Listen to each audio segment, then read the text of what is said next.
Good morning, everybody, and welcome on in to Mondays on Montgomery. It's a brutal Monday. It's a brutal Monday here in Philadelphia. Still a little chilly. It's going to get warm today. It will get a little warmer today. It's a good day for the series to come to an end. It is a good day for a series to come to an end. And one particular series could possibly come to the end for Philadelphia sports. We'll make sure to get into that. But as always, I'm Max Blakelock. He's Charlie Halleckman. You got Jason running the stream back there. And we got a lot to talk about for our final show of the semester. It's been a long, early morning journey that we started in February. But now, all of a sudden, it's the last day of classes, just like that. But, I truly don't know how I did this in high school. Get it? Yeah, I was thinking about that. What time did your high school start? Classes start at 8:15. But mine was 7:33. Yeah. Well, I had was nice. That must be nice. I had practice before school. Oh, you before school? Oh, practice at 6:30. So I was already moving and grooving at this point of the day. Yeah. My brother doesn't that, but I would come home and pass out. Oh yeah. I was Take a nap. Wipe. Did you have? Was it 2-a-days? Would you have stuff after too, or? Depended. I mean, it's brutal. Not in general. When you had games, were there practices earlier in the day? We wouldn't have a practice and a game in the same day. But most of our games would be on the weekend anyway. So, but anyway, of course, we'll talk some NBA playoffs, break down everything that's gone down so far, and what we have to come. And then we'll talk some NHL playoffs because there's a lot going on in the NHL playoffs as well. Crazy finish last night as well. Some crazy finishes and just some great series overall, and some that are also finished, which you can't say in the NBA officially. I mean, there are a few that you never can. It's rare. Well, if the Suns come back from a 3-0 lead, everybody should check on Jason. But then we have the Cherry Check-In. Hi, Jason. Which, of course, where we check on everything Temple Athletics. Because just because it's the last day of classes doesn't mean, Temple Athletics is done. Of course, we've been talking about women's lacrosse the whole time. And we got more to check in with them about later in the show. Which is a good sign. Which is a good sign, yes. I mean, it'd either be a good sign or there'd be something going on that probably some investigating and well, find a way. And then I'll give my what I'm going to call the state of Philadelphia sports for at the top of the hour. Things might be broken in here. Definitely want to tune in for that because it's going to be a scene. Just to give a little hint, Joel Embiid should not have played last night. And I'll definitely tell you why at the top of the hour. And then, of course, we had our draft show Thursday and Friday, which went fantastic. We'll break down everything that happened at the NFL draft, which teams won, which teams lost. The Eagles have their new quarterback won. Welcome back, Carson Wentz. That is not what I truly mean. Hey, that was my line. But they definitely have a wide receiver too. Anyway, we'll talk all things draft as well, and that'll pretty much wrap up our show after that, believe it or not. But we're going to start with NBA playoffs. There were 4 games last night, three games last night that I'm going to touch on right now. I'll save the 4th for the top of the hour. But a game? You're going to count that as a game? Whatever you want to call it. I was lucky enough to be in attendance. Oh. I'm sorry. I'm truly sorry. There was hope for a grand 5 minutes. To say the least, yes. Not even while I was there. But I'll explain everything about that later. That's even worse. But the Raptors tied up the series against the Cavaliers yesterday, and that series is tied 2-2 heading back to Cleveland. Toronto won both games at home to even the series. Scotty Barnes with 23, 9, and 6 yesterday. He had 33 points in their Game 3 win. R.J. Barrett also had 33 points in their Game 3 win. And just like that, the James Harden playoff talks start to continue even more. I'm very curious as to what you're doing over there. I'm done with this keyboard. I never use it. I don't think I've ever actually. I've used it sometimes. To pull up. Sorry. No, The only time I would use it is when You're typing. Spotify. Or I'll just use this one.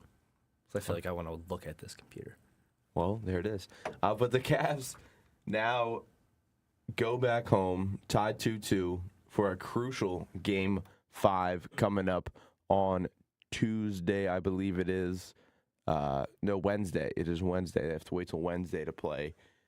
And they play 7 p.m. on ESPN. But now, the question, like looking at the 4 teams that are on the top half of the Eastern Conference bracket and trying to process and realize that one of those teams is going to make the Eastern Conference Finals between the Pistons, the Magic, the Raptors, or the Cavs.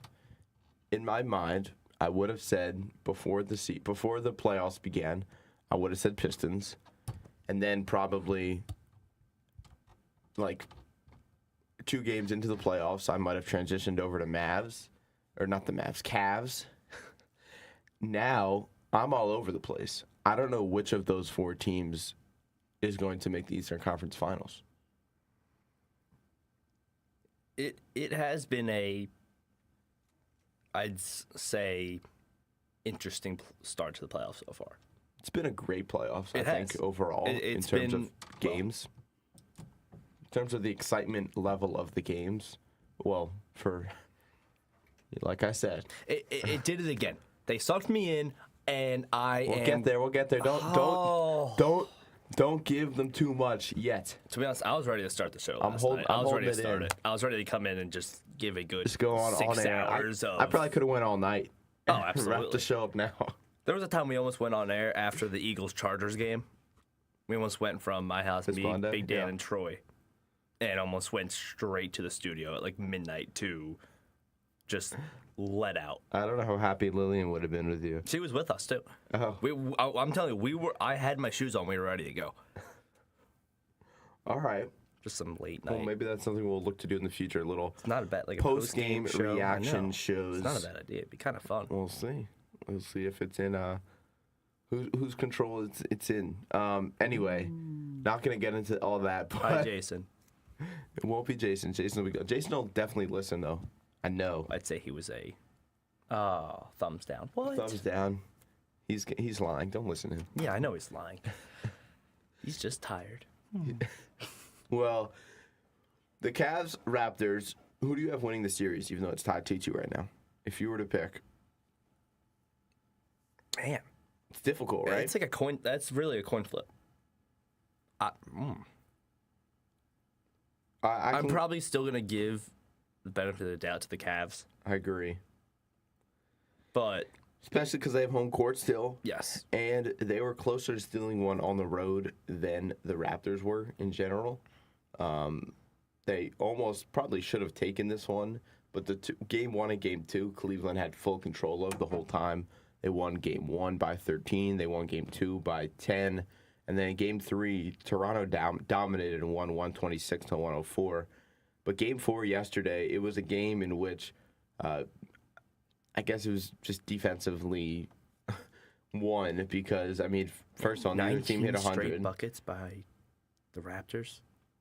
Yeah, I mean, the end of the game was I did get a chance to watch the final 2 minutes, and the Cavaliers were right there. They had it. They seemed to have control, and then they just let the Raptors crawl back in and get the job done. And it was finally a solid game from Brandon Ingram, who had 23 after kind of being lackluster in the playoffs so far.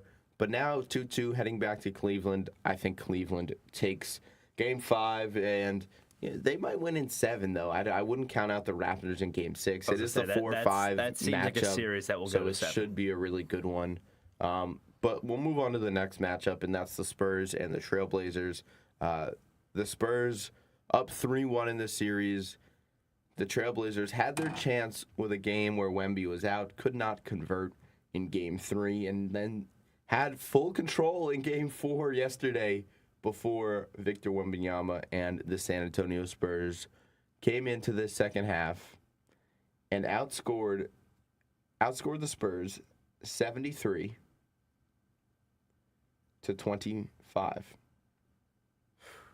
I'm sorry, 35. Oof. Still. Ridiculous. That does make a difference, though. 33, yeah, it definitely makes a difference, my math. 33-16 in the third, and then 40-19 in the fourth quarter. Oh. It was an effort that the Sixers could have used last night in the second half if they wanted to win a game, but... Well, they started doing it a little bit. Yeah. I mean, I could have done more than what they were doing that But when it came to Portland, oof. Scoot Henderson, who had been really good in the first two games of this series, he had 31 in the game that they won. Right, time he out had 20. This picture of Wemby. Yeah, that's real. You can show the camera. Ridiculous. It doesn't look real. Like, what is that? Like, what is that? It looks like a mini hoop dunk right there where you can't hit the ceiling. Yeah. That's exactly what it looks like. That's not even a good picture. Let's try to recreate that. You have a mini hoop. That's insane. Recreate That is iconic insane. images. Anyway, Denny Avdia finally had a solid game for the Blazers in the playoffs. He had 26, but it wasn't enough because Scoot Henderson, a mind-boggling 0 points, 0 for 7 from the field, and minus 22 when he was on the court. That is not good. Drew Holiday was a minus 25 as well. But overall, the Blazers had control of that game, but the Spurs' defense, resiliency, and depth is just too good to handle. Dylan Harper, who had a fantastic game 3, 27 off the bench, I believe. He only had 3 off the bench, but it was really just the difference maker in Wembanyama returning. He had 27. De'Aaron Fox had 28. So that duo played really well. Stephon Castle did what he needed to do in the Wemby-less minutes, and he had 16. But overall, this Spurs team right now, the way that the rest of the West is looking, or at least their bottom half of the West, they have a good path to the Western Conference Finals unless they screw things up or something screws them up. But gentleman's sweep. Yeah, I agree. I do think the Spurs taking a 5. Lakers couldn't get the sweep done. The Rockets were able to avoid the sweep and won last night 115-96. DeAndre Ayton did get ejected, which was a little fun to watch off of a flagrant 2 foul. But I don't see much changing here. There was no Kevin Durant, and the Rockets were able to get it done at home. But LeBron has really turned back the time. He was incredible in Game 3, the overtime win. Had the 3 to send it to overtime, essentially, and then just stepped up. I told you our last show. Defying the odds of age once again. I told you, it's LeBron James. Anything can happen. Because you were pretty content on the Rockets, weren't you? Yes, but to be fair, I did not. I mean, with Luka out and... Well, yes, that, but also Kevin Durant, he was questionable for Game 1, and then he didn't play Game 1, and then he came back, and now he has that high ankle sprain, so a lot went wrong for the Rockets. But overall, they still did not look good. Like, even with Kevin Durant, they did not look like a capable playoff team. So I don't expect them. I expect the Lakers to take it in 5, which is good for the Sixers because the Sixers have the the Rockets' first-round pick. That's true. Thanks to the Jared McCain trade. But real quickly, Pistons Magic. The Magic are up 2-1 on the series, and Game 4 is tonight in Orlando. The Magic have a chance to go up 3-1. It's really hard to keep it in. Orlando obviously lost to Philadelphia in the play-in game and won to get the 8 seed and face the Pistons, the young Pistons, struggling to find their footing in the playoffs. I mean, I don't know if it's just... Could this be a series that goes to 7 that Detroit ends up taking? It could, yes. That's what I could see. It very much well could, and I think I still would put my money on Detroit to win this series. Yes. But if the Magic just get one more, it makes things really interesting. It does. I mean, this even game more interesting than it is now. Tonight is... It's everything. In Orlando. Series, really. Orlando's going to bring it. And then Thunder Suns, that series is pretty much over. The Thunder dominating as always. It's the series I've forgotten about. 3-0. It's a series I've forgotten about. Yeah, it's the forgettable series. There's always one of them. Even though Dylan Brooks is averaging like 30 in the playoffs, but He is something. Yeah. He is something for sure.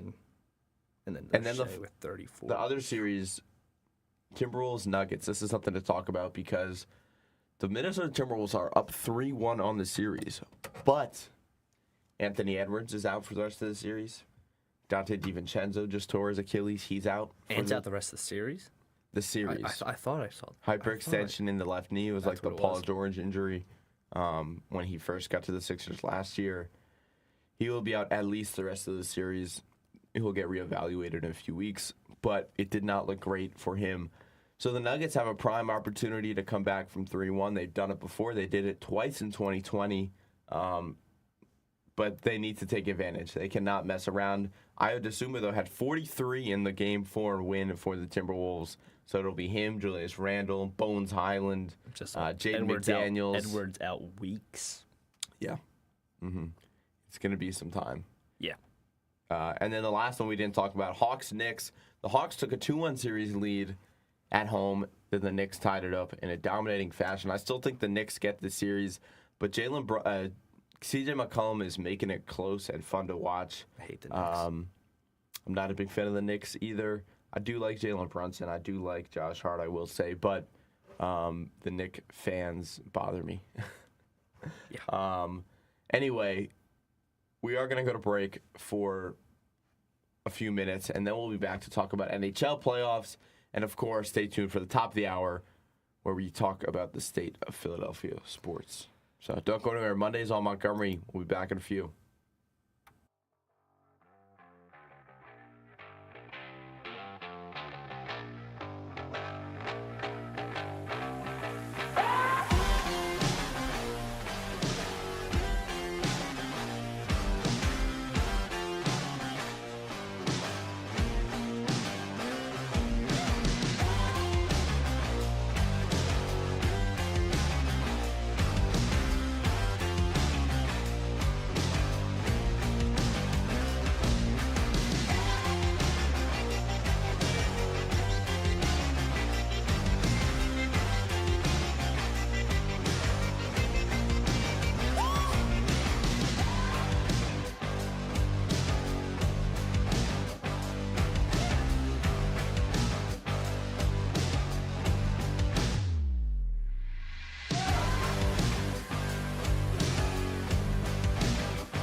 back on into Mondays on Montgomery here on Monday, April 27th. When we left off, talked about the NBA playoffs. Now we'll talk about the NHL playoffs a little bit before we get into the Cherry Check-In along with the state of Philadelphia sports at the top of the hour. But NHL playoff hockey is back and in full swing. There's nothing really like it. I'm starting to learn and realize more and more this year. Ultra tuned in because of the Flyers, but also a team like the Buffalo Sabres, they won 6-1 last night. They're up 3-1 in their series against the Boston Bruins, and the last time the Buffalo Sabres won a playoff series, I was 3 years old. You probably won 2006, 2007. It was in 2007. It was in April 2007. I was 2, so I was turning 3. Yeah, it's been a long time to say the least. It's 15 years since they were last in the playoffs, and now since 2007, almost 20 years 19 years since they won a playoff series, and now they're right on the verge, have a chance to do it at home to close out the series in Game 5. Game 5 will be on Tuesday at 7:30 p.m., same time as the Sixers. But yeah, this one might be more fun to watch the way that it went last night for the Sixers. Some other series to look out for, like I mentioned, some of them are done. Avalanche sweep the Kings as they won 5-1 last night. They will move on. Colorado, the number one seed, the best record in all of the NHL. So this was expected for them. But Anze Kopitar played his final game for the Kings, and not fun to go out on a sweep, but got an ovation from... Not even a gentleman's sweep. No, not at all. But that's why the Avalanche are doing what they're doing. Yes, Colorado is not messing around. The Lightning and the Canadiens. The Lightning won 3-2 last night to tie up the series, taking one in Montreal. This series has been fantastic. Tied 2-2. We've had overtime games. We've had game-winning goals. We've had comebacks. And that's now, expected. That's playoff hockey. That's also a great series, as you mentioned. And also, the atmosphere in Montreal is electric, to say the least. Well, Game 5 will be Wednesday in Tampa Bay before heading back to Montreal on Friday. So you get at least 2 more games of that series, which is always fun. And another series from yesterday that played out, the Ducks took a 3-1 series lead on the 2-time defending Western Conference champions, Edmonton Oilers. Lost in overtime. Oilers had a chance to tie the series and head back home tied. Instead, now they're down 3-1 and have to come back and get the job done. Ryan Poehling. You know who had a goal, by the way, for Anaheim? Ryan Poehling. And Twitter. Yeah, trust me. I started yelling stuff at the TV when he scored. Had enough of him. Cutter Gauthier had a goal for Anaheim. Both technically former Flyers. Former Flyer was drafted and then refused to play and had to be traded. They get Jamie Drysdale, though. That's true. In return, and he's been great for the Flyers in general. But Ryan Poehling, former Flyer, never scores. He's got 3 goals. That's just what happens in all Philly sports. But tonight, the Flyers and the Penguins play at 7. Don't worry, we will touch on that. Don't worry. We'll bring the energy for that. Oh, we will get to that. And also the Golden Knights face the Mammoth. Utah is up 2-1 in the series, a chance to go up 3-1. This has also been a great series though as well. Fantastic. But overall, the playoff bracket, like we said, the Avalanche moved on. The Hurricanes also swept the Senators, so they are on to face the winner of either the Penguins or the Flyers. And then the winner of the Stars and the Wild series, which has also been a great one, faces the Avalanche. The Stars and the Wild are tied at 2 games apiece. They play Game 5 tomorrow in Dallas. Which is another terrific series. Once again, the NHL playoffs so many great dominating series. the NBA playoffs. Yeah. But we're going to talk about the overtime win that the Ducks had last night against the Oilers. And Charlie, I'll let you play this clip. First off, give it was. Here. You don't know. We'll play the clip first and then add on to it. Good stick by McTavish. Paling, redirected. Jari's looking around. Can't find it. I think that's it. Anaheim has won in overtime. We have a good goal on the ice. You got to see visual evidence to overturn it. And I don't know whether that's there. And I mean, you can't see it 100% over the line, but that's because it's called a goal on the ice. After review, the puck completely crossed the goal. This is a crowd pop. Just listen to that once again. Paling, redirected. That's goal on the ice. After review, the puck completely crossed the goal. That's got to be... That's got to be one of the best crowd pops I've heard in a long time. That stadium was buzzing it's up last there. night. There's some great ones. One that is kind of random, but I'm thinking of is a regular season game where Kevin Herter hits a 3 for the Kings that one season that they were good, where they could actually light the beam. That one stands out. Of course, baseball, there's plenty. I mean, talk about the beam simmering away. Bedlam at the bank, Rhys Hoskins' bat slam. There are a lot of ones in baseball. Bautista's homer, but this one was fantastic, and it was such a the crowd pop from a referee announcement is hilarious. But it was a crazy goal through the 5-hole of the Oilers goalie, and just barely got over the line fully to count as a goal and give Anaheim a 3-1 series lead. And to give credit to Roxy Burstein, the play-by-play broadcaster, to realize that the puck was in the net. Yeah. I mean, you look at the team celebrating, but I mean, first, one could everyone's tell. crowded around. And no you one can't could tell. see on the monitor unless you get an angle. The refs You're all couldn't the way tell up right top. away. And incredible work. It was electric. Hockey is difficult. I got to obtain some inside information from the Papa, Jeff Halkman, who was a part of the crew for that game and was a part of everything. A part of which crew? You should clarify. People might think he was on the ice, which I'm sure he could. He could. Sure He probably has been on there. the ice for all we know at one point during the game. But I called after, and for clarification, if you ever want to see the replay right away, and the play goes to review, and you want to see the puck cross the goal line, you have to wait until the NHL looks at it first, because their camera is their feed. So once they use their feed, then ESPN can use it, because I was yelling at my TV for my dad to get the replay up at that point. I always So yell give at him patience. They will get it. I always yell at producers, not actually, but like if I'm watching a game, I'm like, come on, Replay.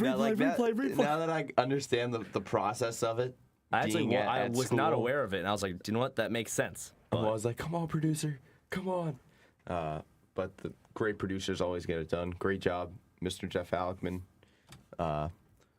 He's probably just fantastic. getting home right now. Oh. It was on. Just getting home this morning? Did he leave last night? He's been home. He went home from the game after, and he probably got home. He was up in Bristol? Probably got home around 4:30. Yeah, up in Bristol. Oh, he's asleep, as he should be. Yeah, as he should be. To be honest, he might be up and listening. 215-204 WHIP. If you want to call in and give some insight, anything ever. Fantastic call, fantastic moment. And there have been some great moments so far this playoffs. But let's go through these series one by one. And we're going to start with the tough 2-2 series ties. The Stars and the Wild. Who do you think wins that series, Charlie? Wild took game 1. Stars took game 2.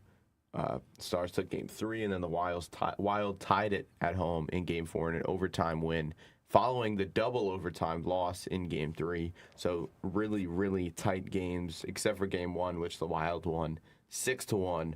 And now they have game 5 tomorrow night That's a coin flip series. I'm going to say Dallas. I'm going to say Minnesota.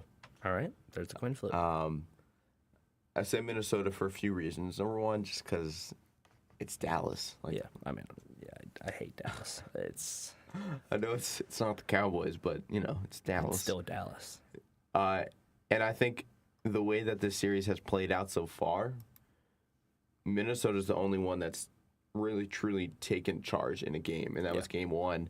The Stars did bounce back really well in game 2, and then, like we said, game 3 and 4, double overtime, and then an overtime game. So really back and forth. But we shall see. Anything can happen in the NHL playoffs. Next 2 series tied, the Lightning and the Canadiens. What do you got there?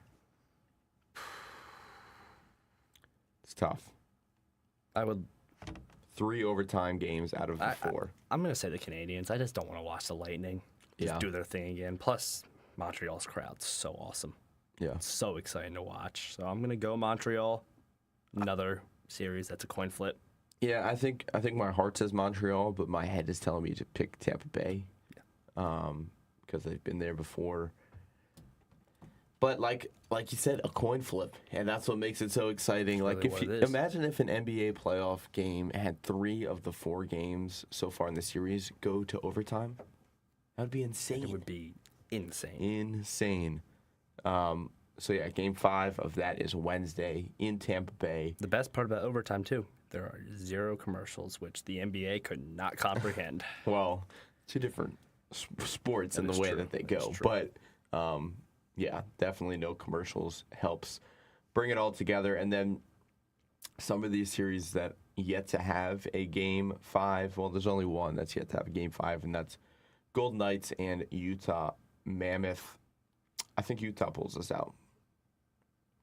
I want Utah to pull it out. Let me say that.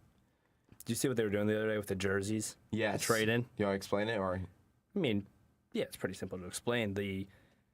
When prior to Utah having a team when they were in Arizona, the fans of Utah were accustomed to be Golden Knights fans. So they all had Golden Knights jerseys, and at the time, not at the time, the other day, the Mammoth organization ended up having a bunch of jerseys with no names on the back and said you can trade in your Golden Knights jersey and for free, and you can get a Mammoth jersey. And that line probably went to the borders of the state. I love Utah. That they do that. Like that is awesome. That's fantastic marketing, first of all, but also just like they didn't have to do that. No, they did not. So I think it's what are they going to do with all these Golden Knights jerseys? That's another thing. Investigation incoming. Well, yeah, I'm gonna take Utah because I want Utah to win. And then these 3-1 series leads. We will get to the Flyers, so we're gonna skip that for now.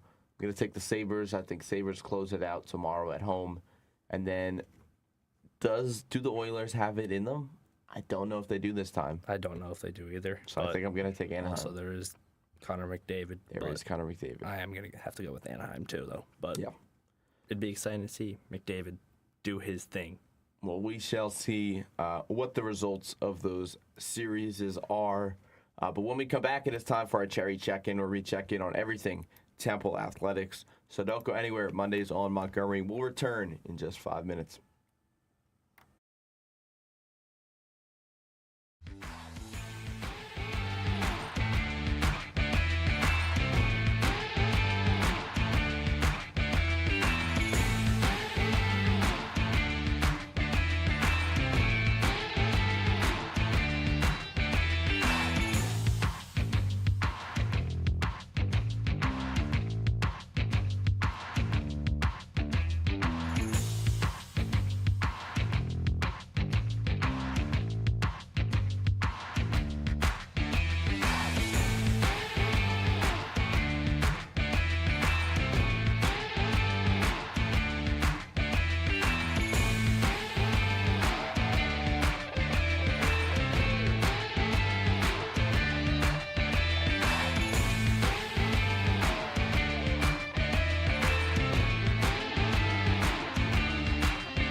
Welcome back on into Mondays on Montgomery here on WHIP Radio. You can find us on the iHeartRadio and Radio FX apps and follow us at WHIP Radio on social media. Call in if you want. Better do our cherry check-in. So if you want to talk some Temple Athletics, 215-204-WHIP. And, of course, follow WHIP Sports. Follow Mondays on Montgomery.WHIP on socials as well. But to begin our cherry check-in, we actually have a lot to talk about, even though it is the last day of classes. A rare dry period of Temple Athletics where there's a lot to talk about. What, dry? It's not a dry period. I call it the dry period. You mean like a rare time during the dry period? Yeah. Okay. I mean, did I say a rare? You said dry a rare period? dry period. I was like, we have a lot to talk about. Oh. Definitely. A rare dry period segment. A rare time during what could be considered a dry period of Temple Athletics to talk about. But we're going to start with the women's lacrosse because women's lacrosse made it to the American Conference Championship, made it to the Final Four. They will be playing in Nashville, Tennessee, starting on Thursday, April 30th, as they are the 4 seed, and they face the number 1 seed, South Florida, at 4:30 on Thursday on ESPN+.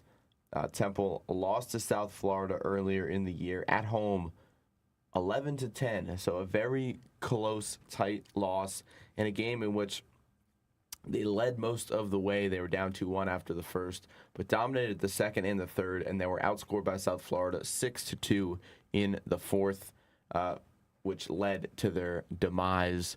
South Florida ended up going undefeated in conference play, a big 6-0, which led to them being the number 1 seed.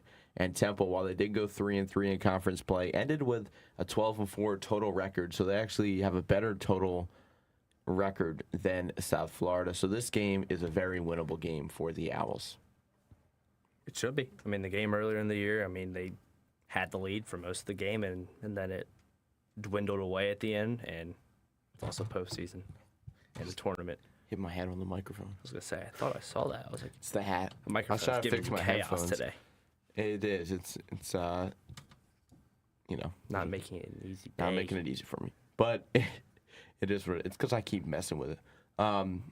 Anyway, the other 2 teams that are in there, the 4 teams that are in there are East Carolina, James Madison, South Florida, and Temple. Temple 0-3 against the other 3 teams in the regular season.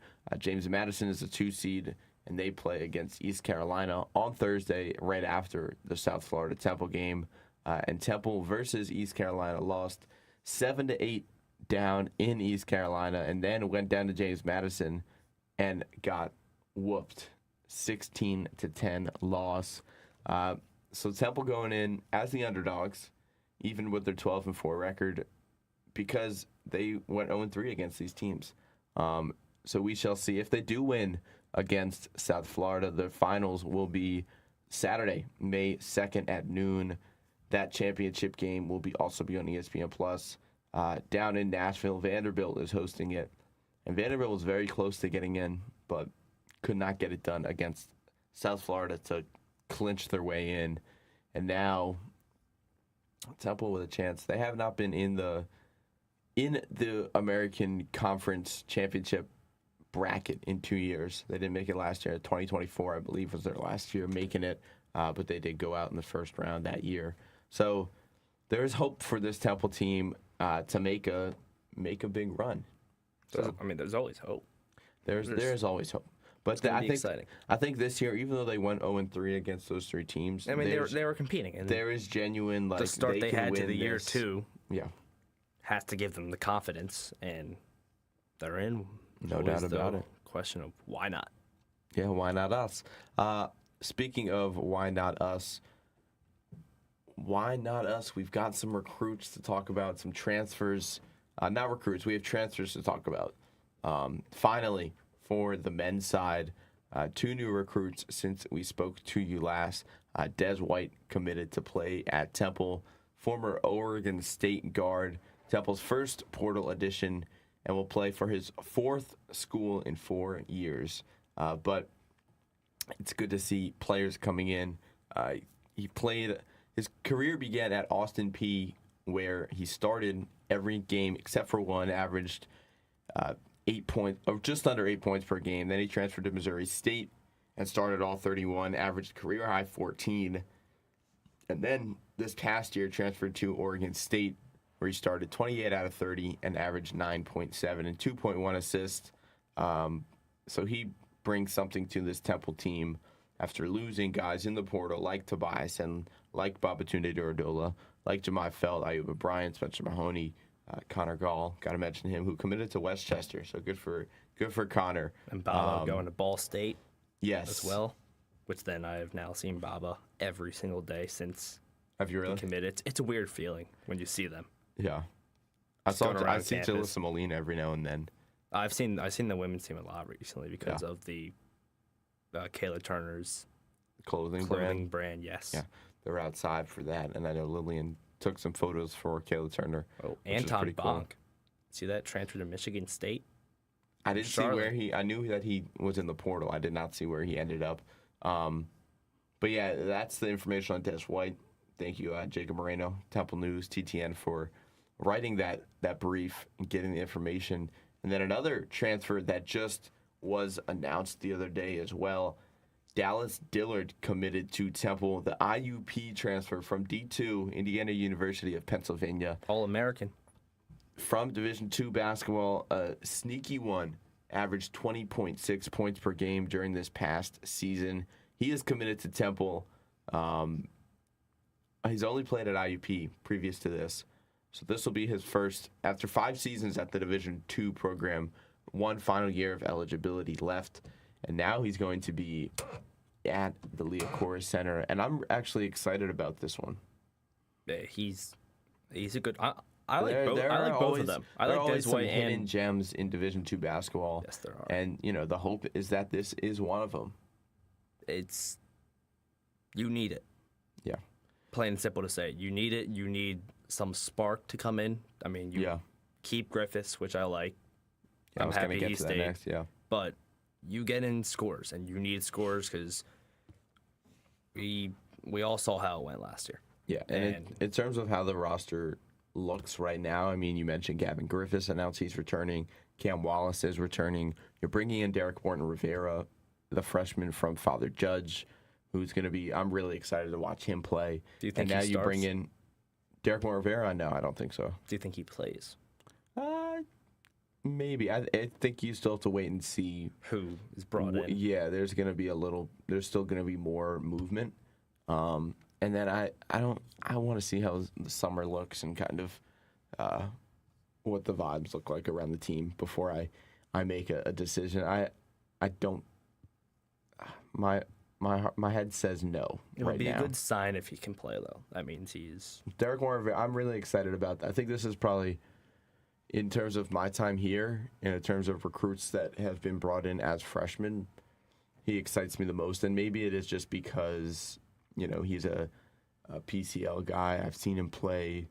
No, I think the past 2 it's years. a valid. He's been incredible. Reason. And so that there's definitely excitement there. But he could have maybe an Aiden Tobias in freshman year role, possibly even more than that, to say the least, I would say. Yeah, it wouldn't surprise me to see it. Definitely.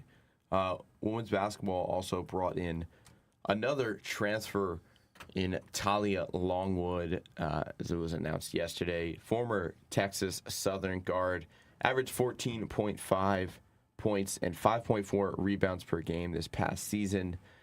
She announced on social media on Saturday afternoon. So she is the women's team's 3rd addition in the transfer portal, alongside Shayla Smith that we mentioned and Tamia Grice, who both committed back on April 11th. But in terms of Longwood, she has been around a little bit. She spent her freshman year at Utah State, where she averaged 9.7 points, and that was in 24 and 25. And then this past year, like we mentioned, at Texas Southern. So coming into her junior year, she's got 2 years of eligibility left, and hopefully both can be spent with the Owls, depending on how the backcourt ends up looking. But she's somebody that you can pair now with, Kayla Turner in that backcourt, Shayla Smith, like we mentioned. So I'm really excited to see how this women's roster is shaping up and what Diane Richardson does with them because I really do think out of the men and the women, I think the women have a better chance to bounce back, if you will, after a rough season. Yeah. I mean, I feel like we've more seen so than the men. And I feel like we've seen it happen before as well. Yeah, it's also based on who the women have been able to keep. I mean, there have been some tough losses in the portal, but you're keeping, Sanaya Craig, you're keeping Kayla Turner, and then you're bringing in someone like Shayla Smith, who, while she hasn't performed the way that has been expected in college, I still think because she's in Philadelphia, in North Philadelphia, like there's going to be hype around it. And I really am hoping this can be sort of a breakout, if you will, for her in the college basketball world. It's a good time for it to happen. It is. Yeah, why not now? But yeah, that after her freshman year, that's Shayla Smith. So now she still has 3 more years of eligibility. So hopefully it can be a few years here. One of the transfers dunking. I can't remember who it was. The woman? Yeah. Well, if it was one of the transfers, it wasn't the 2 guards. It must have been Tamia Grice. I think so. Yes. I saw a video of her dunking. I went, I love it. Shayla Smith, and it definitely wasn't Longwood. There's height. Yeah, 6'5" is Tamia Grice. 6'5" center from Arizona State. That's going to be huge. It's huge presence down low. Something that even with Sanaya Craig, like she was really the, person down low for the team, and she is. I'm trying to find her height real quick. 6'1". So 6'5" is a big difference. Yeah. And Sanaya looked tall for. And you could even the team. You could even play Sanaya at the 4 with, possibly depending on how everything goes. You could possibly play Sanaya at the 4 with Grice. Obviously, that's Diane Richardson's job's not mine, and that's why I'm sitting here and she's sitting there figuring that out. But I'm really excited to see what comes of this women's team and just the Temple basketball program in general. In terms of talking football last week with Clayton Barnes was really exciting, and I'm really excited to see what the football team does. But now you get some basketball news, and now you're roped right back in as we are with the Sixers as well. And, of course, we'll touch on that in just about 8 minutes. But you also got the Temple football team, some of the graduating, or I don't even know what it is anymore. Yeah, let's do that. Moving on that. I was going to wait until National Football the NFL draft to do that, but why don't you lead us off there? First off, with them. QB1, Evan Simon. Well, not looking at it, but Evan Simon. Not where I would have liked him to go. I mean, mini camp invite for the New York Football Giants. Yeah. Good to see Evan Simon, though, getting that attention. How do you think he does? I mean, I don't think he makes the team. I, would love to see it, but practice squad guy? Maybe. You never know. I mean, he showed he can throw the ball, though. So you never know. You do it's also never showing, know. So even if Simon plays terrific. I mean, I don't expect anything in terms of him and him making a push for a roster spot. If that was the case, I think he probably would have been drafted. But it is what it is. Yeah, you mentioned Evan Simon, mini camp invite to the Giants, which is exciting to see. Cameron Stewart is one that I think probably out of anyone has the best chance to make a team. I was going to say, this one I'm interested. He is going to the Minnesota Vikings as an undrafted free agent. Actually, Isaiah Hayes, I could see. Long snapper. As a minicamp invite. Even if it's not with the Ravens, that seems like the position where someone goes down, all of a sudden, bang, that's an interesting one. Another one, Kajah Holloway, K-Way minicamp invite to the Kansas City Chiefs. So that's really exciting for him as well. So those are the 4 from Temple football that got minicamp invites. Kind of expected, I think, if you were to pick at least, the 3, Evan Simon, K-Way, and Cameron Stewart. And then, of course, Isaiah Hayes, long snapper. Not really something you predict, but great for him. And exciting for Temple football, who always is looking for representation in the National Football League. But when we come back... I am excited to watch Cameron Stewart and see what he does. I really think out of any of them, I think he has got the best shot. I mean, the fact that he wasn't a minicamp invite, he's already he was a step ahead, agent. which it's big. It is. And he's good. He's disruptive. Whew. There it is. And we've seen success out of Temple football and outside linebackers and pass rushers in general. Hassan Reddick.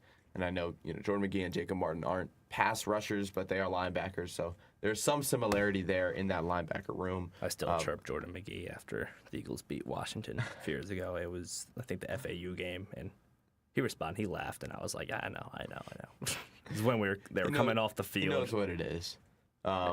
He's in Philly. I mean, he knows he spends time here. So, but that'll do it for the Cherry Check-In, where we checked in on everything Temple athletics. When we come back at the top of the hour, we'll give our state of Philadelphia sports. Oh boy! Stay tuned. Take a deep breath. Stay tuned. Or tune in. Got to drink some water. Get my my voice ready for the amount that I'm going to spew on this Sixers team, and of course some positivity though with the Flyers, even though they lost Game 4. But the rare positivity, because then we go right back to tonight, though. Then we go right back to negativity when we talk about the Philadelphia Phillies. It ends tonight. You'll have to wait and see. We have 2 segments for that. We'll be back at 8 a.m. for the state of Philadelphia sports. Don't go anywhere.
Welcome back on into Mondays on Montgomery. Here Monday, April 27th, 8 a.m. Eastern Time. I'm Max Blakelock. He's Charlie Halleckman. And Jason's running the stream that you are watching. Or if you're listening, he's got nothing to do with that. Don't give him too much credit. No, I'm just kidding, Jason. Well, I mean, not. Hi, Jason. He's over there living it sweet as an Oklahoma City Thunder fan, though, I will say, because just when you think the Sixers, just when they rope you back in, and I tried so hard not to get roped back in this year. I fell for it again. The life of a Sixers fan. After taking Game 2 in Boston, they lose Game 3, 108-100 in a very tight, contested game where it was back and forth. It was a game, really, that Philly had in their hands and was not able to close out due to a few reasons, but mainly came down to rebounding in Game 3. And then Game 4, Boston dominated from the start, and then it was just over. A complete whooping, to say the least. And it was taken over in the Wells Fargo Center, not the Wells Fargo Center, Xfinity Mobile Arena by Celtics fan. I was there. It was very Celtics fan heavy. It was everywhere. It was this.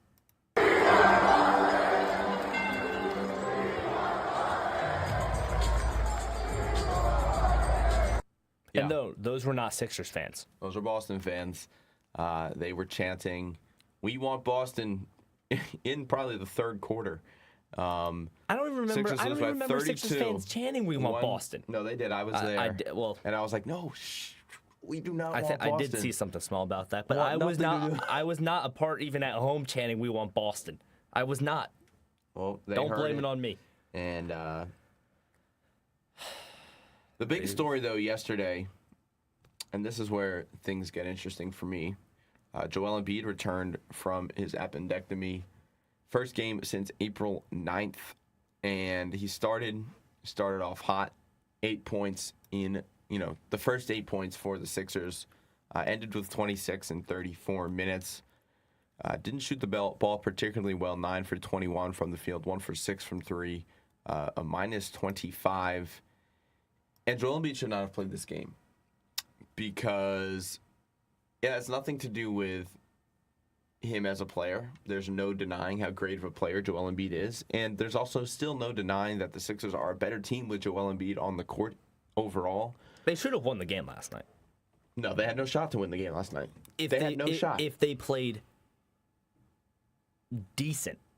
I mean, not even decent. Maybe not. They should have won the game. It should have been a close game. Because Boston was letting them stay in the game for the first half. It should have been on Nick Nurse to tell Tyrese Maxey, to tell VJ Edgecombe, to tell Paul George. I know Big Fella's back. We know how great he is. We're going to get him going. But you can't go away. It's not the regular season anymore. Tyrese Maxey had 3 or 4. Tyrese Maxey had 4 shot attempts. I believe. 4 shot attempts at halftime. Your leading scorer. It cannot happen. 4 shot attempts. I mean, absolutely ridiculous. Can never happen for a guy of his stature. He knows that. He said after the game, he had 3 field goal attempts. I'm sorry, it was 3. I wanted to say 3, but I was like, let me give the benefit of the doubt. It was 3. It's not time to give 3 benefit field goal of the doubt. attempts in the first half, and he's sitting there smiling. That can't happen. That's on me. No, it cannot happen, it can't Tyrese. happen. It's been, and I'm always going to ride for Tyrese, but you have to be the most aggressive on the court at all times, no matter if Big Fella's there or not. And that should have been on. The more you shoot, the more should have been on Nick Nurse to say, I know he is back. Big fella. Joel has to sit back a little. He's going to get his rhythm. He's going to get in the flow of things. You're feeding him right away. Yeah, he had 8 points. He got the crowd into it. Great. I thought there was a shot. But if he's not going to rebound, he had 10 rebounds that lead the way for the Sixers, who finished with 30 total rebounds. Let's look at the Celtics rebounding. 51 total rebounds for the Boston Celtics. Out-rebounded the Sixers by 21. 21 rebounds ahead of the Philadelphia 76ers, including 14 offensive rebounds. Why are you letting Jaylen Brown get 7 rebounds? 14 offensive rebounds, which led to Peyton Pritchard putting up 32 points. In a game, Jason Tatum had 30. Jaylen Brown had 20. Pritchard had 32. You said that right. I did. I thought I I led heard with that. 40, but yes. No, he didn't have 40. Yeah, no, it felt like 70. It was one of those games. And it was because of the momentum swings, the second chance, the threes off of second chance points. Second chance. It was like 5th chances. Too many times. Yeah. And they still were missing. I think there's also the lack of discipline on defense. The willingness to switch way too easily is something else that I will put some blame on. Over-helping when you're playing a team like Boston. I think there's something. I think there's times to help. There's times not to, and it also depends on who you're guarding. If you're guarding Jason Tatum, you don't necessarily need to double every time and leave Jason Tatum wide open for 3. Even if it's Peyton Pritchard. This team shoots threes. They live and die by the 3-point. If you give up a 2, oh well. It's better than a wide open 3. Boston hit 24 3-pointers to the Sixers' 9 3-pointers. And it wasn't like they were just hitting tough shots. They were hitting open shots because they were getting open shots. They were scoring in transition. They were scoring off rebounds. As we said, I think it's probably the key thing for me. It was 24 3-pointers. It was just an overall abysmal effort from the Sixers. To note, 24 3-pointers is one shy of the playoff record in a game. Yeah, I mean they eclipsed Boston's playoff record. Their own playoff record, yeah. Well, I mean, it's not like they were tough shots. Like I said, if they hit 24 tough threes, so be it. And they should have hit more. They were wide open. They should have shattered that record. It was lack of effort. It was lack of body language. I was there, and the body language was just down. It's Nothing. every single time. They're just chasing. They look. Yeah. I mean, Boston looks composed, running a clean offense, wide open shots. The Sixers, it looks like it's chaos every time. No, I wouldn't even say chaos. On offense. I would say similarity. I would say it's not even like an offense is being ran. That is exactly what I would say. It's a lot of ball screen. And it's quick possessions. And Joe Mazzulla's going to sniff that every time. So, I mean. And I tweeted at one point during the game last night, I was like, just watching the coaches. Mazzulla was coaching the whole game, no matter what. Even if when they're losing, he's coaching. I've pointed this out all year. Nick Nurse is hands in pockets. Or sitting down. It's ridiculous. It's awful. Or yelling at the refs. Yeah. So he needs to go. There needs to be a lot of change within the Sixers organization. I think I was at this stance even with the way that the Sixers were after Game 2 in a win. It was great because you had the aggressiveness from VJ and Tyrese, and that's something that Nick Nurse pointed to, and I'm glad he did, and he pushed that. You got to continue to push that. Even after VJ had a rough Game 3, he's your rookie. You still got to push him the ball. He's your number 3 overall pick. And this is something that should be expected. You need him to win games. Him struggling in the playoffs and him not being himself is something you can expect because he is a rookie. Yeah. And it doesn't help, though, when the rest of your team does not show up and cannot make a shot. Yeah. Why is Kelly Oubre being shut off the his best Tobias Harris impression, although Tobias actually is not playing horribly this playoffs for the Pistons, but 0 for 6 from the field, 0 for 2 from 3 at 2 total points in 31 minutes, minus 31, a team worst. Why does Dembona have a +4? Why is he leading the team in plus-minus? Don't look too much into that because Dembona has not been good this series at all. He somehow got hurt in the 4 minutes he played last night. He came off the court with some wrist injury. Yeah, I mean, Drummond went down for a little bit. Drummond also only played 5 minutes, so it wasn't... Yeah, that wasn't good either. Quentin Grimes, terrible. I don't care about 12 points. I think I'm gonna look ahead. To what? When the Sixers win, then come home and get in Game 6 is even worse. Sixers don't win Game 5. No way. I No think way I the think Sixers they win will Game go 5. win Game 5, come home, and No they way. will get just euthanized. I think they lose a close one in Boston. There's no way they win Game 5. I just don't see a world in which it happens. You're not going to get demolished like you did here. You're going to put up a fight. No way it happens. And if it does, props to them. Then they're going to get whacked in Game 6. I don't think... We've seen it before. They're just going to give you hope again. I don't think that they get whacked around like this again in the series. Unless it goes to 7. I also didn't think it would happen after Game 1. Sixers got one. I'm surprised they got one in Boston. That's really what did it. They got one in Boston. And they wrote me back in. Yeah. And I am pissed off about it. Because I'm just ready for change, and I don't think the change that we want to see is going to happen. I think there's a chance that Nick Nurse is gone. I think that should be the case. Which should be the first day, the night. There needs to be changes at every level, though. Daryl Morey, I think, needs to be gone. Needed to be gone. Josh Harris needs to sell the team. Josh Harris has needed to be gone. But I think when you look at the team in the offseason, Quentin Grimes, I don't think should come back. He better be gone. A Dembona better be gone. Dembona should be playing overseas. I will give Bona a little bit of credit, only because it's his second year. No. But he's too athletic to be terrible and miss wide open layups. He runs around the court with his like he's a chicken with his head cut off. That's exactly what. Yes. And he'll get his blocks. He'll get that momentum every now and then. He'll get those alley oops or those putback dunks. In transition, miss a layup. Or he won't rebound, or he'll get switched onto somebody like Jason Tatum with 40 seconds left. And be defending beyond the arc. I'm not even purely putting this on a Dembona because it's the same thing that we talked about earlier.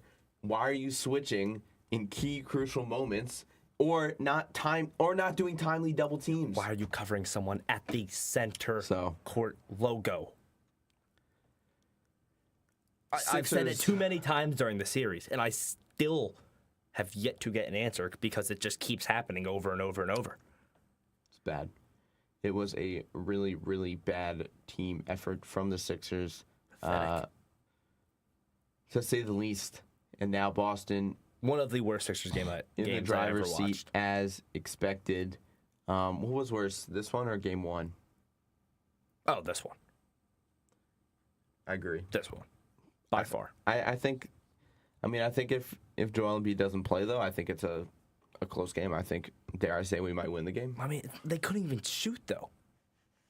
Because the whole team couldn't shoot. Because they were trying to feed Joel. Yes. You're not getting into a rhythm when you're feeding your big man. That is true. Don't get this twisted.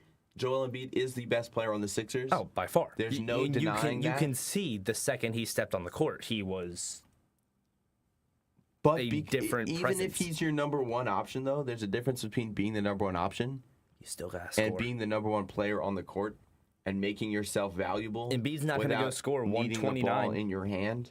And I think Joel can do that. He had 6 assists.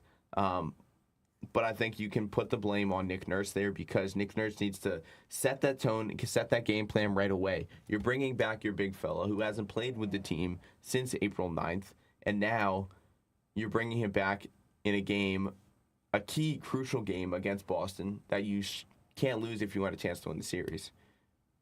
Can't lose both at home there. So, and especially you have momentum coming in. There's a lot of finger pointing. But the point is you lost by 32 points. Where do they go from here? Into the organization? A part of the roster. In terms. Part of the roster? I mean, realistically. Overall, really. I mean, Nick Nurse needs to go. Morey needs to go. You're going to keep Joel. You're going to keep Paul George. You're going to keep Tyrese. You're going to keep VJ. Yeah. That's all you got from me. You traded Jerry McCain, so you can't keep him. Quentin Grimes needs to go. Needed. Drummond, I think, is a capable backup. I wouldn't be upset with that. But if you're getting out rebounded by by 51 to 30 by 21, you would think you'd bring in your best rebounder for a little bit more than 5 minutes in the game. And I know Drummond got down and went hurt, but he did come back in. And Drummond had 0 rebounds. Yeah, was not good. Those are adjustments that need to be made by Nick Nurse. And 3 fouls. Yeah. Dominic Barlow, 1 rebound. Barlow fell off a cliff after the way that he started this season. And the way after the All-Star break, he came in and was playing like 6-man defensive player of the year. And then now it's just crickets. Yeah, it's just you're not going to win a team. You're not going to win a series against the roster like the Celtics with the roster that you had. And, you know, why is Terry good for Jason minutes? Tatum and Jaylen Brown. Well, to be fair, Terry got minutes because the Sixers were getting blown out. Like, it should not get to that point. No, it should not get to the point where Dalen Terry and Jabari Walker. When you look at the way that the rosters are built, the Celtics have a good enough team that, you know, Jason Tatum can miss most of your season and you can still have the luxury of being the 2 seed. It's got to be nice. Jaylen Brown can shoot the ball badly and you can still...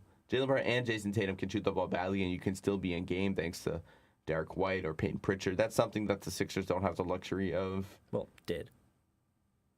Or of having. Had the luxury with Jared McCain, who was able to be that not spark. It really he was not, able to. It's just but Nick Nurse not didn't this give him the year. shot. I think there was that stretch, and then all of a sudden he was there were a few games sent out to but, the middle of the country. You know, Jared McCain, as you know, fan favorite and as fun as he was to watch, he isn't over there moving mountains in Oklahoma City. No. He's had some clutch buckets, don't get me wrong. But at the same time, it is OKC, so he's putting up. It is also okay. That's another great point. But you can't be dead set on Jared McCain. No. That happened. It sucks. It's over. That's part of the reason why Daryl Morey should go.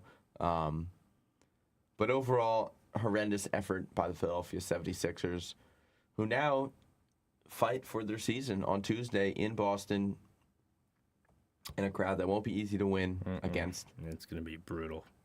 It's going to be... It's rough. It is going to be rough. And, you know, we'll see. We will see what happens next from here. But it's always the same thing every offseason, too.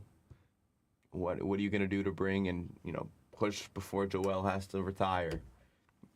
Clock is ticking down as it has been. Vet are you going to bring in and give millions of dollars to?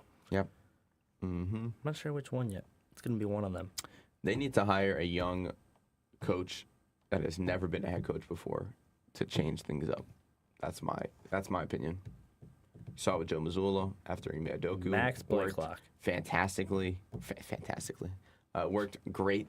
JJ Redick has coached pretty well. I mean, I think there's definitely some questions, some of the way that he coaches defensively, but there also is that's the way he played. He also does have a really good roster, but still, you're coaching a team without Luka or AR to a 3-0 series lead against the Rockets. You're having Marcus Smart put up 21 in a playoff game. Clearly something is working. Yeah. We're not even going to go to break, by the way. I was going to say I did not plan on it. Well, should we go negativity, positivity, or negativity, positivity? You got to end on a good note. Got to end on keeping me invested, which I still am. But well, speaking of negativity, a team in which we haven't even talked about in a few weeks, because there's been nothing good to talk about, and we've had so much positive to bring to you all that we figured, why even speak of how bad the Philadelphia Phillies have been. And I'm still convinced they're sacrificing right now for the Flyers, which it did kind of prove it the other night. They did win, and then the Flyers lost. So there's still that glimmer of hope for me. Yeah. Which, do I still believe in this team? Yes. The Phillies? It's not going to stay like this. It's not going to stay like this all year. But it is a scene right now. To say the least. It is an absolute nightmare. The Phillies, an MLB worst 9-19, tied with the Mets. if there's any positive to take away from that, the Mets are just as bad. It's always fun watching the Mets struggle. Atlanta's 20-9, by the way. Yeah, nasty. Yeah, I know. Phillies lost 10 in a row before picking up a win against Atlanta on Saturday before losing again yesterday. Really? Right away. 3 hard hit balls from It's not like Atlanta, the Flyers and just were like even that, playing. 3-0 in the first inning against Aaron Nola. And overall, nothing's going right. Phillies aren't hitting the ball well. They're not pitching the ball well. Their bullpen isn't good at all. Nope. Or more just off and on. But I mean, their bullpen's gonna look worse when you have no offense. It's bad. When you have no offense, everything's gonna look worse because that means any mistake given up will be costly. It is bad. And I'm going to play this clip from Ricky Bottalico from the post-game show yesterday on NBC Sports Philadelphia. This pretty much just explains how the Phillies have been so far. The hitting is atrocious. The starting pitching is worse. And the bullpen is just all over the place. Yeah. So how are you supposed to be? You want me to come on here and be positive and tell you everything's going to be fine? Michael, it's okay. Thank you. I knew you would come up with something I'm not buying positive, it. Ricky But Bo. I'm sorry, I can't buy into that. You know, I mean, there's got to be a fear of what's going to happen tomorrow. What's going to happen the next day? You don't know who's going to be here or who's not. They will not lose tomorrow. I will guarantee it. Off day tomorrow. Well, that's not really so what they I was won't talking lose. about. I know. Take what you can. Michael Barr can. Fantastic. Can't lose tomorrow because you don't play. Phillies do not play today, so they cannot lose today, which is Not lose super tomorrow. I will guarantee it. Off day guaranteed. tomorrow. That's not really. Off day. It's an off day. It's an off day with a. He didn't need to bring that up. He's not wrong though. He's not wrong. He is not wrong. And some would say they have a easier stretch coming up for the Phillies. Nothing's So a easy chance right to now. bounce back Nothing's easy. as they play host to the San Francisco Giants on Tuesday. 3 games. Excuse me. Wow. 3-game series hosting the Giants, and then they go to Miami, and then they face the Athletics and the Rockies, and then they go to Boston, who's struggling really badly as well. They just cleaned house, fired Alex Cora, Which that leads me to my next question. there's that topic. What happens? When with do you fire Rob Thompson? There's Not should. questions. The question there's is a when. possibility it could happen within Today. the next 2 minutes. Could happen today. And it could happen right now. I could pick up my phone and I could see Rob Thompson is gone. Dave Dombrowski could be gone. I think it should happen. I would I know it's early. get rid of Dombrowski first instead of Thompson. Because you got to think about it. Really, how much of this is Thompson's fault right now? I would put the blame on Dombrowski and Kevin Long first. I mean, yes, but Yes, Rob Thompson, you're always going to point Rob at the Thompson's manager. going to get the blame, Yes. and he definitely deserves some blame for not, lighting a fire under these players and getting them to feel motivated to go out there every day when they're struggling this badly. It's a mental thing, It's too. a disaster. It's And awful. They have the replacement sitting right there on the bench in Don Mattingly, Donnie Baseball. Also, one that they could literally call up on the phone, Alex Cora. Yeah, but I don't think you bring someone in No, mid-season. I don't think at he all. would either. But at the same time, Dombrowski and Cora do have a pass together. Won a World Series. This has also happened before, though, in terms of the Phillies. We saw in 2022. People forget Joe Girardi started the season as the Philadelphia Phillies manager and then was fired around Memorial Day, and Rob Thompson went on to win, I believe it was like 14 of 16, and turned the Philly season around before they headed to the World Series as that wild card team. So if there's any time to do it, is it too right early? I don't think so. No, only because not of really. only because of the stretch you have coming up. You can go play a San Francisco team at home, and then you go to my San Francisco team is 13-15, and then you Team can go. that should be beatable. Then you go to Miami, another team that's 13-15 and somehow second in the NL East, and then you play the Athletics, who are actually first in the West at 15-13, but a very beatable team. And then, of course, Colorado, a team in which you've beaten up on before. It's the last time there was a glimmer of hope. And they are 13-16, so you have a stretch of games here. And then, of course, Boston, like I mentioned, who just cleaned house and fired everybody. They are 11-17. So you have a stretch from here until you probably play Pittsburgh. I'm going to put Pittsburgh, believe it or not, in a positive light here. It's rare.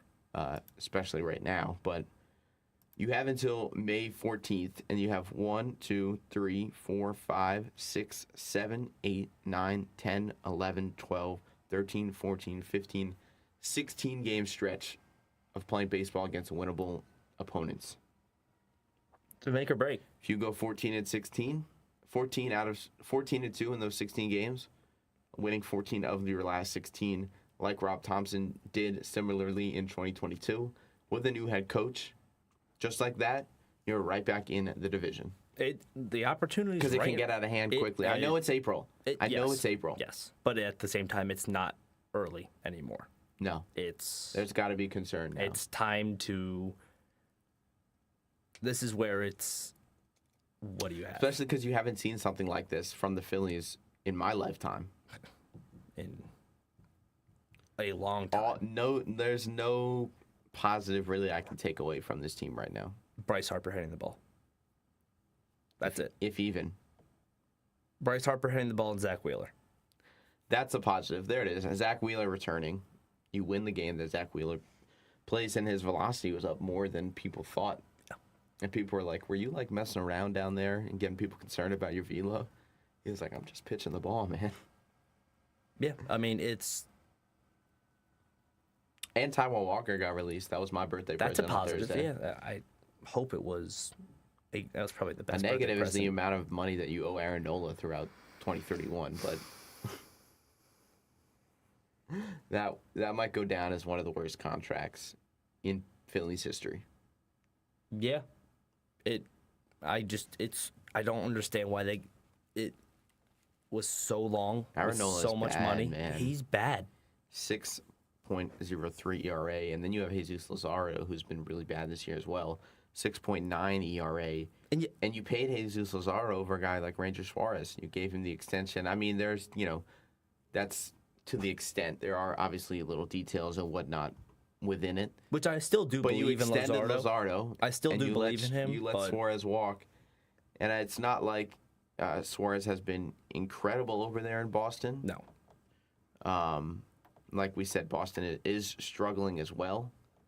But, Ranger Suarez, let's see, in his 5 starts, he's 1-2 with a 4 ERA. So he has not been fantastic either. But Rangers sometimes starts off slow and then gets into it. But overall, in terms of the landscape of the MLB, the Braves 20-9, 8-2 in their last 10. The Dodgers are fighting right there with the Padres. Dodgers at 19-9, Padres at 18-9. Teams that are supposed to be good have been playing well. The Cubs have picked it up. And ironically, it's teams that have been able to play the Phillies earlier in the year for the most part, which helps at this stretch. But let's talk about some positives, because we got our Sixers talk out of the way. Alec Bohm needs to go. Okay. Marchand is terrible. Maybe a little bit, little bit more negativity. negativity. I'm not ready to move on. I'm just looking at the stats right now. I'd rather see Garrett Stubbs out there than Marchand. I mean, the Marchand experiment is over. He's terrible. JT is on the injured list, so you do need either Stubbs or Marchand to play. Stubbs has 7 plate appearances, 6 official at bats. He has 2 hits. Marchand has 40 plate appearances, 39 at bats officially, 4 hits. Yeah, 2 more 10 than Stubbs. Strikeouts. It's bad. It is really bad, and I think the concern goes beyond Bohm, but Bohm, I think, is the butt of the concern, because you have 14 hits so far this season, and it's April 27th. It's bad. You're batting 194. And this is the contract year. Yeah, that home run opening day. And I mean, this is it for Bohm. I think Bohm is lucky if he makes it through the end of the season on the Philadelphia Phillies. End of the season.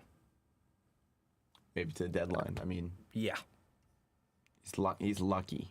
Brandon Marsh unless he all of a sudden changes things up. But another thing that Rob Thompson does that confuses me a lot is Marsh had a great game on Saturday. He went in their extra innings win. Marsh went 2 for 5. He had a key single in the 10th, and then you're so focused on the job that Marsh does against lefties that you sit him on Sunday. You don't play him. Yes, he pinch hit. He had one at bat and he struck out in the ninth. But you're not going to get your players in a rhythm if you're platooning them based off of their numbers against left-handed hitting. And you're also not going to see how they're going to do. It's also right-handers have not been hitting well against lefties as well. Kyle Schwarber's a better hitter against left-handers than he is righties. Yeah. It has been really bad, and this roster is... We knew there's not a lot of time left for this roster, but now the clock is really ticking. And it's getting quicker and quicker. And John Middleton needs to make the move. And I am waiting till the day in which we see that, or the time of day today, or possibly within the week, in which we see a Rob Thompson fired notification, because I think it's going to happen. Like, I genuinely do. I think do too. I think it's the right move as well. And I'm usually someone that's not clear house and fire the manager right away, but it's got to happen. It's to a point where this is something bad. This is something in which you can temporarily avoid it, but it's not going to fix the long-term issue. And even if it's not his fault, something needs to just be shown that, hey, there is something different. And yeah, because it's so bad. It's brutal. It's hard to watch. Well, let's talk about a positive here before we go to break. The Flyers, even though they lost Game 4, are still up 3-1. It's hard to sweep. On the series, not easy to sweep. Now they play in Pittsburgh tonight with a chance to win and finish the series on the road with a win in Pittsburgh. And this is a big game because you don't want to, it is like, okay, if we lose, we do get to come home. But you don't want another game. You don't want to make Vladar sit and goal one more time before you have to go play a Carolina team who just swept the Senators. And it's also a playoff series, so guys are banged up. Anything can happen. A little bit of news, though. Matvei Michkov will not be in... will be a healthy... Likely a healthy scratch. It hasn't been confirmed yet, but that's been the talk of the town for Game 5 in Pittsburgh. But overall, Pittsburgh is going to come with the energy. They just had the draft this past weekend. They just won one. They didn't get swept. And every time a team doesn't get swept, you always have some energy to bring. And as the opposing fan, you're scared until... this team, you just gotta think that they need to win 4 games in a row. This team hasn't been. Yeah, this team has not. This Flyers team hasn't shied away from anything this postseason or this season at all. So I expect them, if not to get tonight, I think they definitely get Game 6. And even the other night, the mistake of Dan Vladar coming out of the net and turning the puck over in a just stupid play. Yeah, changes the whole game. Yeah, and it was. I was at Xfinity for the game, or Stateside Live, I guess is what you'd call it, for the game on Saturday. Senior bar crawl? Yes. How was it? Fun? It was a good time. Looked fun. Even in the rain. It's like cold and rainy, but... Rain, sleet, or snow? It's my one opportunity. The bar crawl is ready to go. It was very crowded, and even though they lost and went down early, the energy there was incredible. Which... There was the talk, it was flat in the stadium. But when your team's down 2-0 and tough play from Vladar.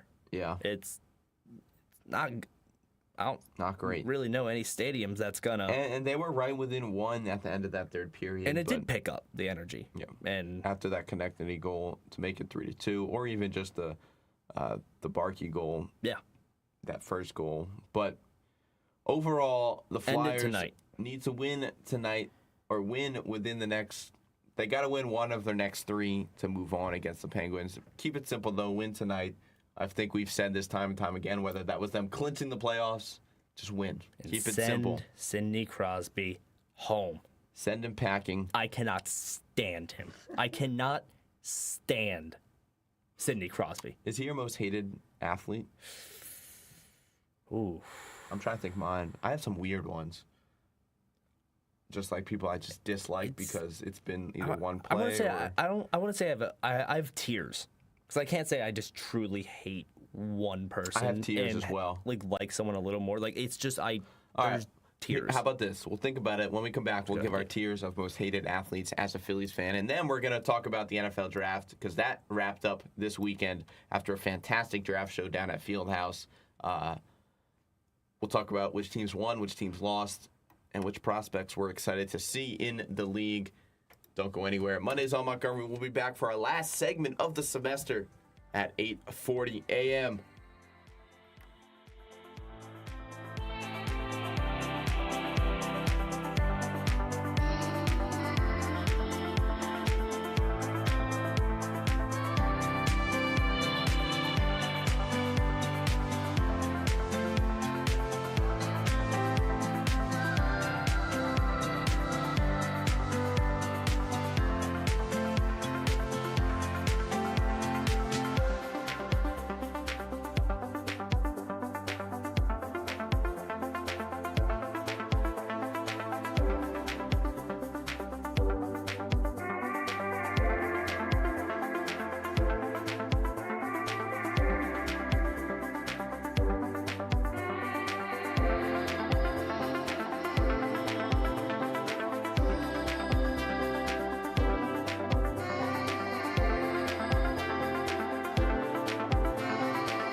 Welcome back into Mondays on Montgomery here on Monday, April 27th.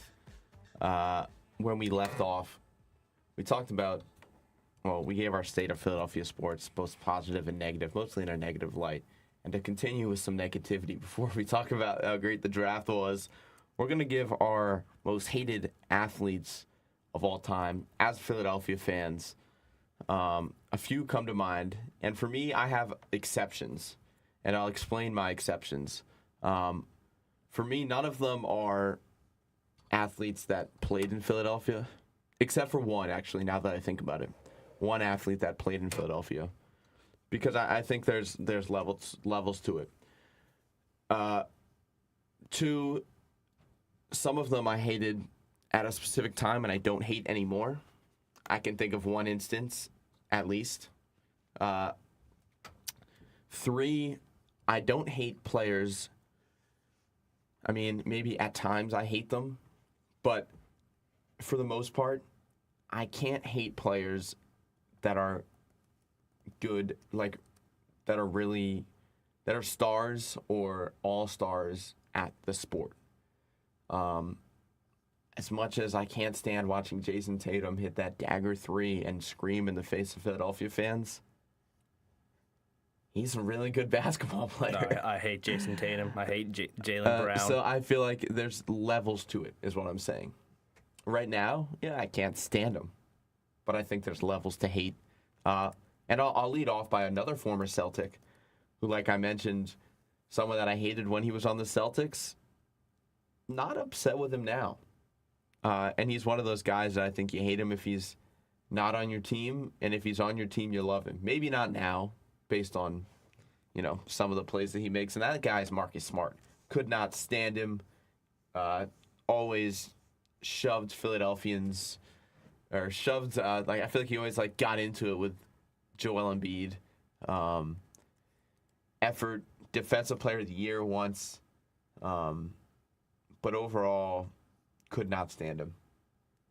And then he left Philadelphia, and he's actually the kind of player that, like I said, you like if he's on your team, you don't like if he isn't.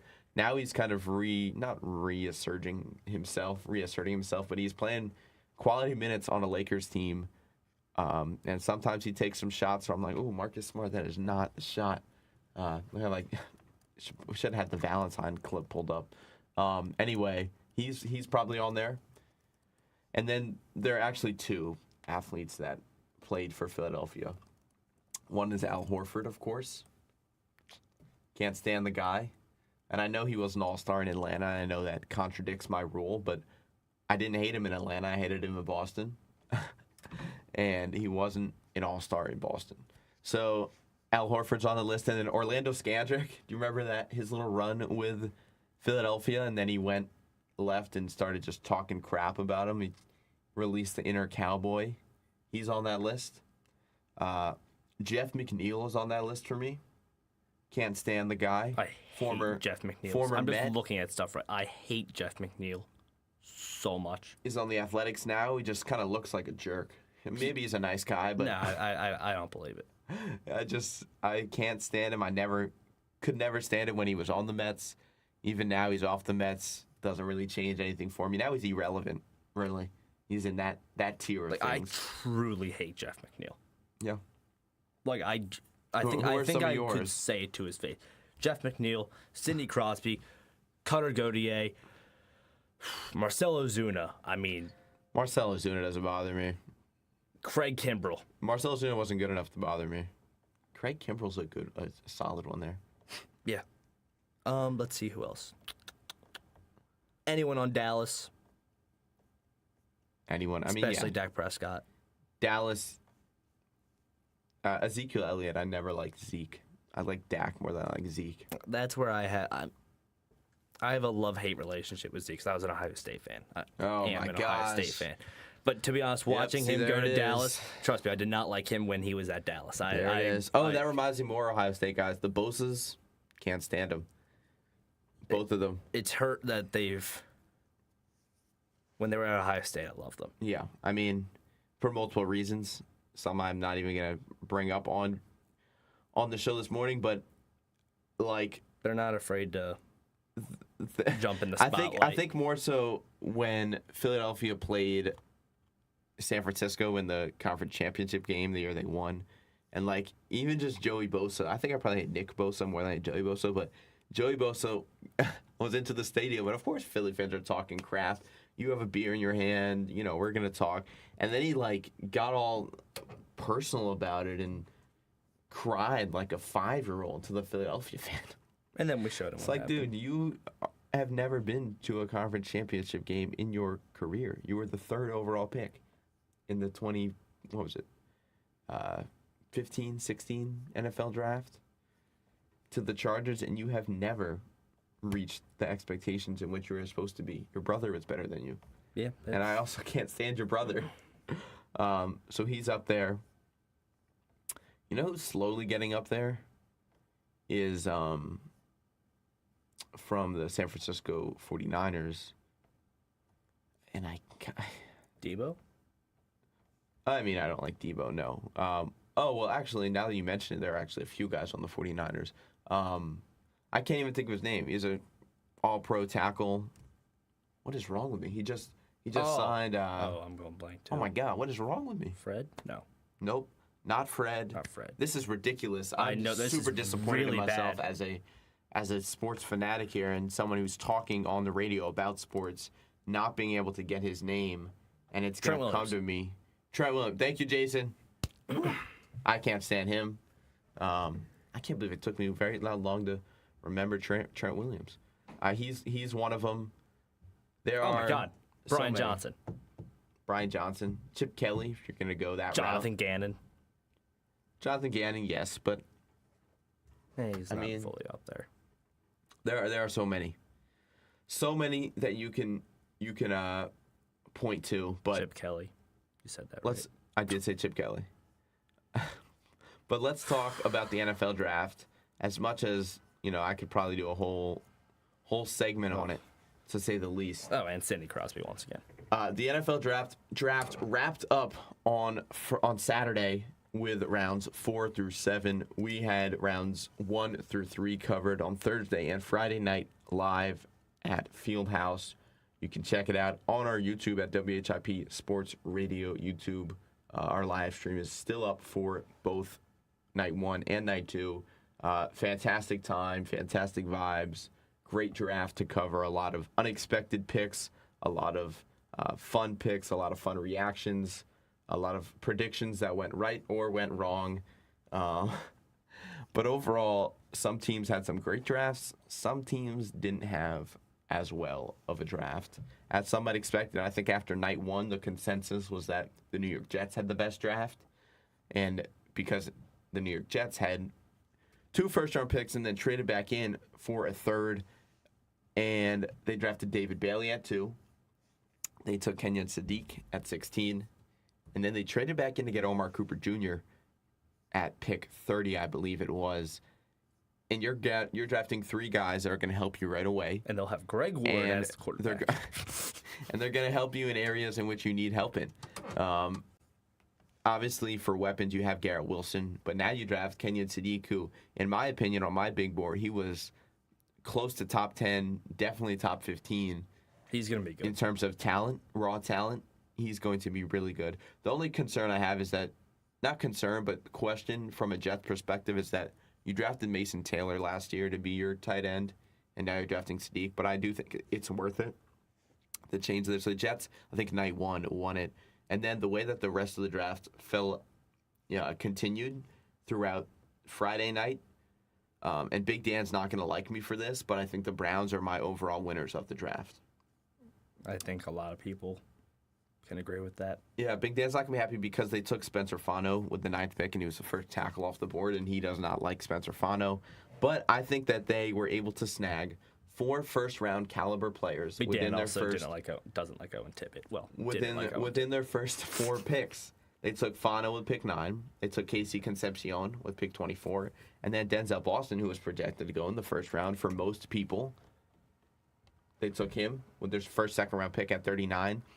And then Emmanuel McNeil Warren, EMW, the safety from Toledo, the second-ranked safety in the class, fell to the 58th pick. And the Browns snagged him with their second-round pick. And 4 guys who immediately can step in and make a difference right away. And it's needed, too. I mean, in terms of just value and how you pick, the value in which you grabbed Emmanuel McNeil Warren at 4 is unlike any other. Grabbing him at, it was probably, maybe some had him falling out of the first round, and that's okay, but he was an early second rounder, if even. As I continue to have mic issues here. There we go. It's never going to stop. Fantastic start to the draft for the Browns, and Shedeur Sanders should be very happy, assuming he gets that starting job, because they drafted 2 weapons for you right away. Still up in the air, though. And that adds to a core of, Harold Fanning Jr., Jerry Jeudy. Now you add Casey Concepcion, who I think is going to be really good in this league, and Denzel Boston, who's going to be really good pairing with Concepcion. Any other team that stands out before I have more I can give? I mean, I think the Eagles had a good draft. Yeah. I think they really they executed. I mean, jumping and getting Mekhi Lemon was huge even I'll say it again, and I'll always say it. I'm not a huge fan of the A.J. Brown leaving Philly. I'm disappointed in it. It's not official yet. Not official, but I mean, if he can stay, this wide receiver room would be the greatest ever.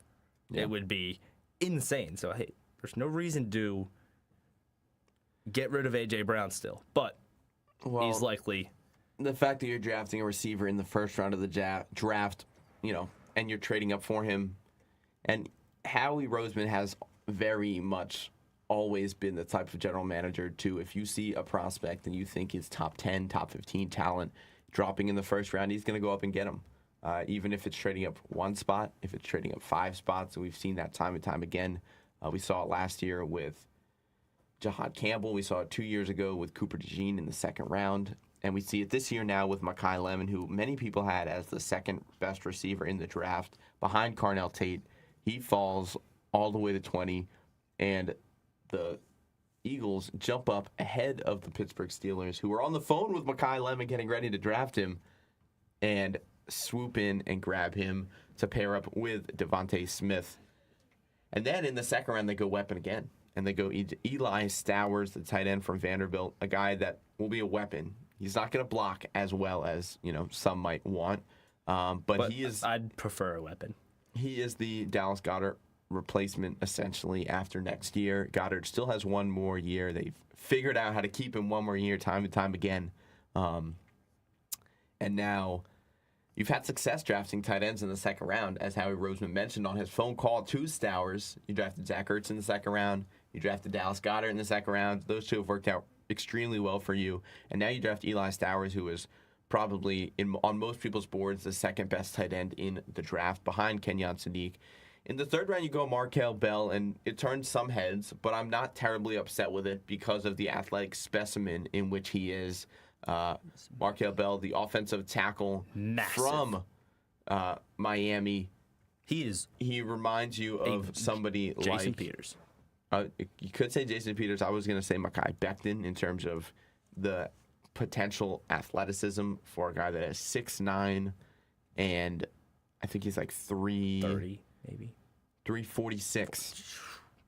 God, yeah, that is insane. There is maybe some question in which what would maybe you do you if took someone him too like early. that was running at you?